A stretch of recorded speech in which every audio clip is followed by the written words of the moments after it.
Hello, আসসালামু আলাইকুম viewers. Welcome to my channel Nishi Kushal travel. আজকে আমি আপনাদের সামনে একটা ট্রাভেল বিষয়ক বা ইমিগ্রেশন বিষয়ক একটা নতুন ব্লগ নিয়ে আসছি। আজকের ব্লগটা হলো অস্ট্রেলিয়ায় ফ্রি ভিসা 2024। সাব ক্যাটাগরি হলো 482 ভিসা। আজকে আমি এটার উপর কথা বলবো। প্রথমেই বলি এই ভিসাটা কি। 482 ভিসা এটা একটা সাব ক্যাটাগরি ভিসা। অস্ট্রেলিয়া অনেকগুলো বিষয় মেনটেন করে, তার মধ্যে এটা একটা সাব ক্যাটাগরি ভিসা। এটা ফ্রিতে, বলতে গেলে ফ্রিতে, ন্যূনতম একটা অ্যাপ্লাই কস্ট আছে। অ্যাপ্লাই কস্ট ন্যূনতম কস্টেই আমরা অস্ট্রেলিয়াতে যেতে পারবো। তো এটাকে বলা হয় টেম্পোরারি স্কিল শর্টেজ ভিসা। অর্থাৎ শর্ট টাইমের জন্য যে কাজের লোকগুলা লাগবে এই ভিসার মাধ্যমে সেই লোকগুলা নেওয়ার জন্য এই ভিসাটা চালু করেছে। তো এটা দুইটা ক্যাটাগরি আছে, একটা হলো শর্ট টার্ম ক্যাটাগরি আর হলো লং টার্ম ক্যাটাগরি। অর্থাৎ মিডিয়াম যেটা, শর্ট টার্মটা 2 বছরের জন্য, আর মিডিয়ামেরটা হলো 4 বছরের জন্য। যারা হংকং এর পাসপোর্টধারী তাদের জন্য তাদেরটা 5 বছরের জন্য। তো কিভাবে আপনি এটা ম্যানেজ করবেন আর একটু কথা বলে নিই। যারা আমার চ্যানেলে নতুন, চ্যানেলটা সাবস্ক্রাইব করে আমার সঙ্গে থাকুন। নতুন নতুন ইমিগ্রেশন বিষয়ে বা ট্রাভেল বিষয়ে ব্লগ দেখার জন্য আপনাদের সুবিধা হবে। তো কিভাবে আপনি এটা ম্যানেজ করবেন, এটা করার জন্য যে কাজটা করতে হবে সেটা হলো আপনাকে একটা স্পন্সরশিপ বা অস্ট্রেলিয়ান নমিনেশন, অর্থাৎ আপনি যেই কোম্পানিতে যাবেন অথবা আহ, যেই সুপার মার্কেট ওয়ার হাউস, আমি মূলত সুপার মার্কেট ওয়ার হাউসের বিষয়ে আমি কথা বলবো। এটা সম্পূর্ণ ফ্রি। আমি, আমার লেখাই আছে অস্ট্রেলিয়ার ফ্রি বিষয়। তো এটা ম্যানেজ করতে হলে আপনাকে অবশ্যই কিছু জব ক্যাটাগরি আছে। তো এই নমিনেশনটা বা স্পন্সরশিপটা আগে নিতে হবে। এটা হলো মাস্ট। অর্থাৎ আপনাকে ওই দেশের কোনো কোম্পানি, ওই দেশের কোনো মালিক, আহ, বা দোকান মালিক হোক, কোম্পানি হোক, কোম্পানির মালিক হোক, এটা আপনাকে বিষয়টা দিবে। অর্থাৎ এটা স্পন্সরশিপ দিবে, এটা নমিনেশন দিবে।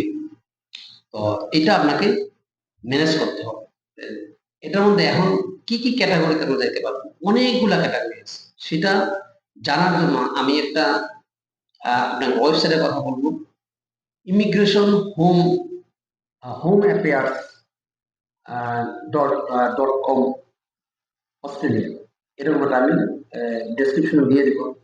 এটা অ্যাড্রেসটা আপনারা দেখে নেবেন। এটাতে ঢুকলে যখন জব ক্যাটাগরি দিয়ে একটা সার্চ করবেন, সার্চ বারে দিয়ে, তখন দেখবেন এই দেখতে হবে 482 ভিসা ক্যাটাগরি। এটা লিখে সার্চ দিলে দেখবেন চলে আসবে warehouse, supermarket, carpenter, barber, waiter, বিভিন্ন ক্যাটাগরি চলে আসবে, ওয়েল্ডার, ইলেকট্রিশিয়ান, এগুলো আসবে।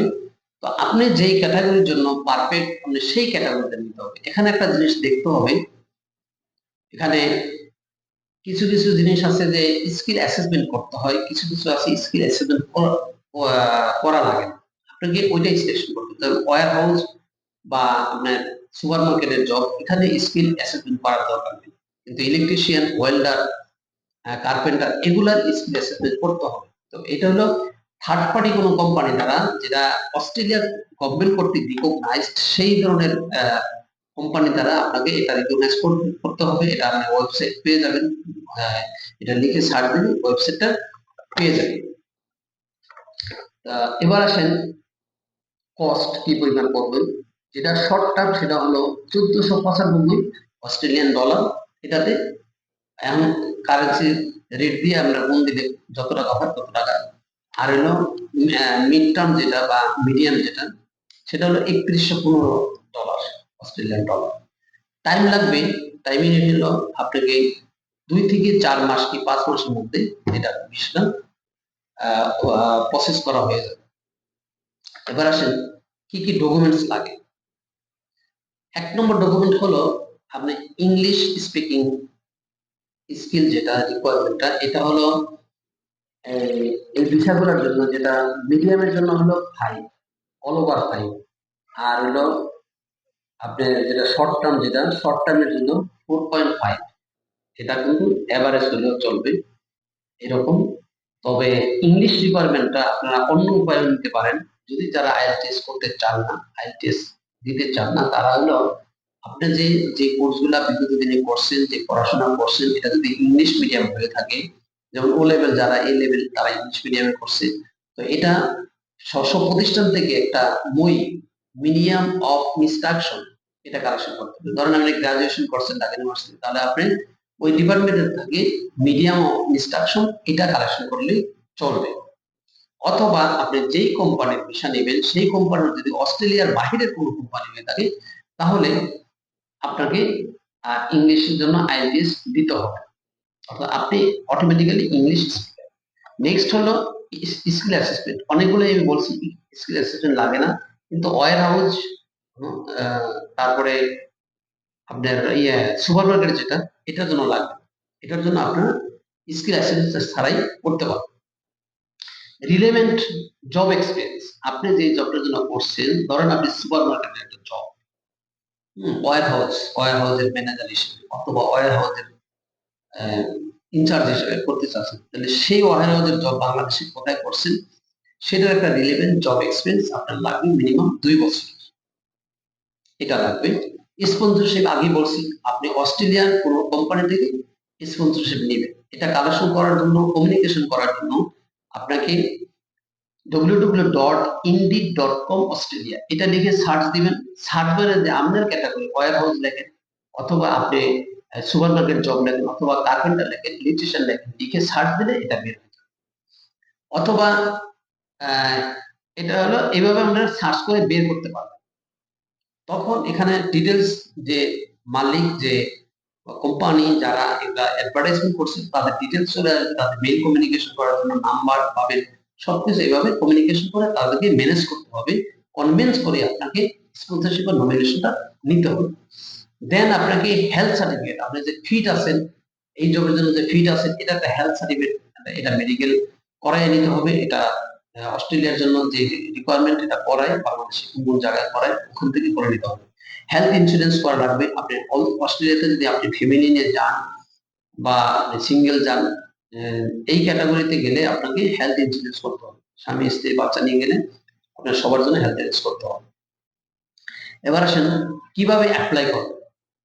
অ্যাপ্লাইটা প্রসেস হলো ইমিগ্রেশন ডট,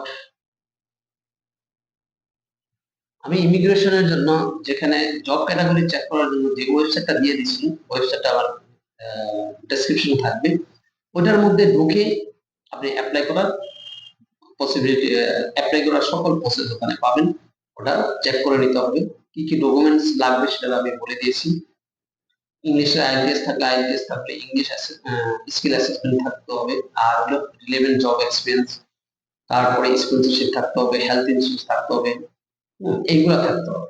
এগুলা দিয়ে আপনি অ্যাপ্লাই করে দিবেন, আর পেমেন্টটা করতে হবে। যদি শর্ট টার্মের জন্য করেন 1495 ইউএস ডলার, এটা পেমেন্টটা যে কোনো একটা গেটওয়ে দিয়ে আপনি করে নিতে পারবেন। নেক্সট হলো আপনার এটার ফিউচার, এতে 482 ভিসা, অস্ট্রেলিয়ান 482 ভিসার ফিউচারটা কি? ফিউচার হলো আপনি যেহেতু 2 বছরের জন্য যাচ্ছেন অথবা 4 বছরের জন্য যাচ্ছেন, এর মধ্যে যদি ক্রাইম না করেন, বা আপনি ইমিগ্রেশনের জন্য 186 নাম্বার একটা ক্যাটাগরি আছে, ওই ক্যাটাগরিতে ইমিগ্রেশন হওয়া যাবে দেশে। যদি ওইটার ক্যাটাগরি গুলা ফিল আপ করতে পারেন, কোনো কোর্স করা লাগে, অথবা ভাষা ল্যাঙ্গুয়েজ টেস্ট দেওয়া লাগে, আইএলটিএস দেওয়া লাগে, এই রিকোয়ারমেন্টটা করে আপনি ইমিগ্রেশন হতে পারবেন, অস্ট্রেলিয়াতে পার্মানেন্ট রেসিডেন্ট হতে পারেন, অস্ট্রেলিয়ার পাসপোর্টধারী হতে পারবেন। এটা একটা মানে অবর্ণনীয় অপরচুনিটি, খুব একটা ভালো অপরচুনিটি। আরেকটা কথা বলে নেই, এটাতে কোনো এজ লিমিট নাই, no age limit, no age limit. এটা আমাকে এটা মাথায় রাখবেন, যে কোনো বয়সের লোকই এই স্কিলের জন্য করতে পারবে। তাহলে আমি আশা রাখি ন্যূনতম একদম ফ্রিতে অস্ট্রেলিয়া যাওয়া, শুধু ভিসা পাওয়ার পরে টিকিট কেটে অস্ট্রেলিয়া যাওয়া, এখন শুধু 1495 টাকা, $95 খরচ হবে, যেটা অ্যাপ্লিকেশন ফি। এটা হলো আপনার কস্ট, এছাড়া কোনো কস্ট নেই। আপনার নিজে নিজে যেই কথাগুলো বলছি, এই সাব ক্যাটাগরি আপনি নিজে নিজে অ্যাপ্লাই করতে পারবেন। আশা রাখি ভিডিওটা আপনাদের জন্য ভালো হবে। যারা এখনো অস্ট্রেলিয়ার স্বপ্ন দেখেন, তারা দ্রুত আপনার এই sub category sub class 482 number এই ভিসাতে আপনারা অ্যাপ্লাই করতে পারেন খুব দ্রুত। এটার মধ্যে আইএলটিএস রিকোয়ারমেন্ট নাই, যেমন বই থাকলে আইএলটিএস রিকোয়ারমেন্ট লাগবে না। তো আশা রাখি এই ভিসার মাধ্যমে অনেক লোকেই অস্ট্রেলিয়ার স্বপ্নের আশা পূরণ হয়ে যাবে। এটা আপনারা দ্রুত এটা করতে পারেন।